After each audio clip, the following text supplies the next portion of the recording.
Scriptos Dictation by Priya, Tamil Junior, November 1992. Ready? Begin. நண்பர்களே, இன்று இந்த இனிய விழாவில் கலந்து கொள்வதில் பெருமகிழ்ச்சி அடைகிறேன். உங்கள் அனைவருக்கும் என் நல்வாழ்த்துக்களை தெரிவித்துக் கொள்ளுகிறேன். நாம் ஜனநாயக நாட்டில் வாழ்கிறோம்.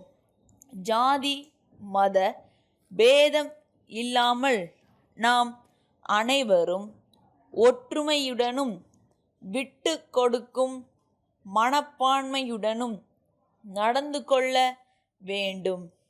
அப்பொழுதுதான் நமது நாடு சிறந்த முறையில் முன்னேற்றம் அடையும் என்பதை தெரிவித்துக் கொள்ளுகிறேன்.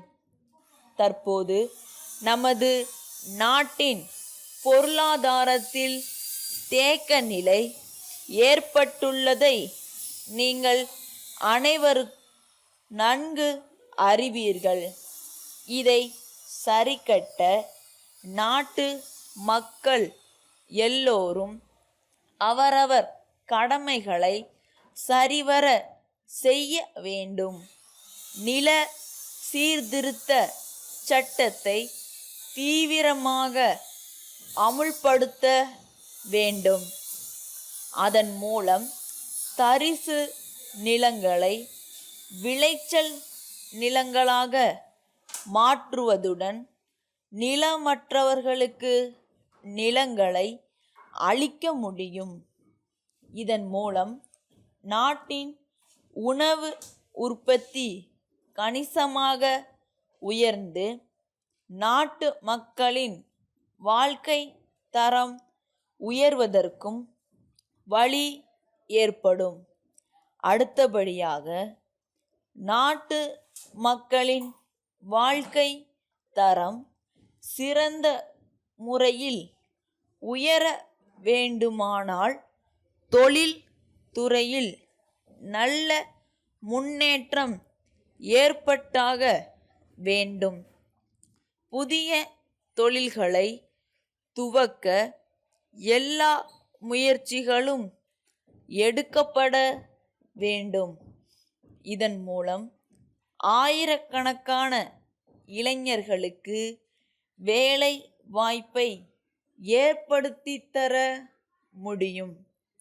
பண்டைய காலத்தில் மனிதர்கள் ஒரு பிரச்சனைக்கு தீர்வு காணும் பொழுது நேருக்கு நேர் மோதிக்கொள்வார்கள். ஆனால் இன்றைய நாகரீக உலகில் ஒருவரோடு ஒருவர் மோதுவது சரியல்ல.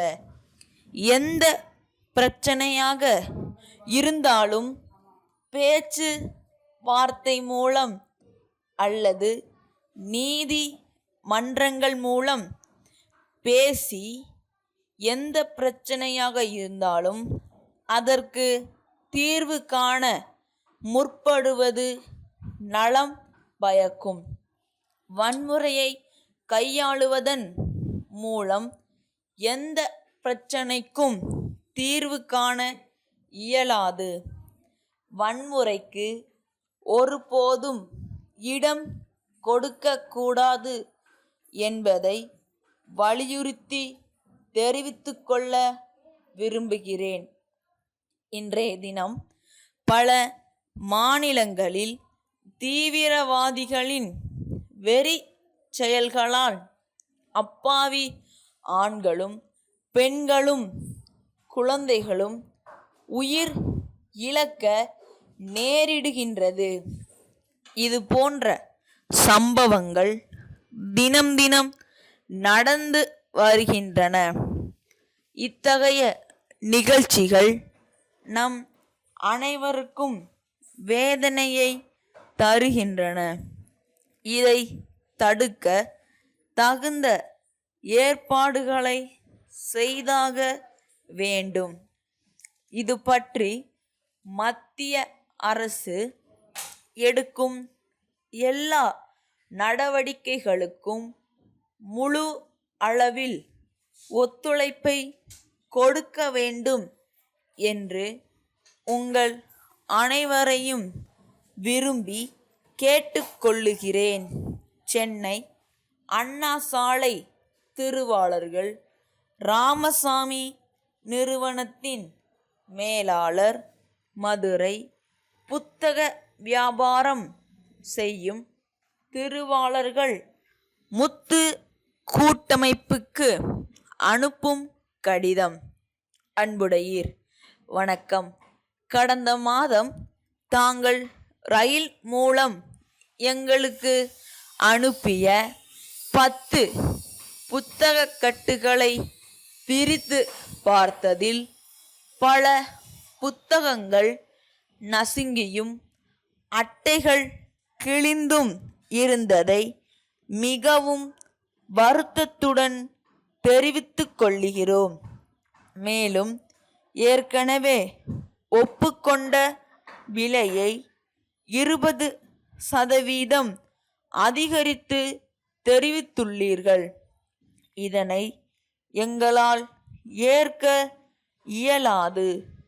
மேலும் சேதமடைந்து புத்தகங்களையும் ஏற்ப இயலாது என்பதையும் வருத்தத்துடன் தெரிவித்துக் கொள்ளுகிறோம். அவற்றை இத்துடன் திருப்பி அனுப்பியுள்ளோம். அவற்றிற்கு பதிலாக நல்ல நிலைமையிலுள்ள புதிய புத்தகங்களையும் ஏற்கனவே தங்களால் ஒப்புக்கொள்ளப்பட்ட விலைக்கான பட்டியலையும் உடனே அனுப்பி வைக்கும்படி கேட்டுக்கொள்கிறோம். தங்கள் நம்பிக்கையுள்ள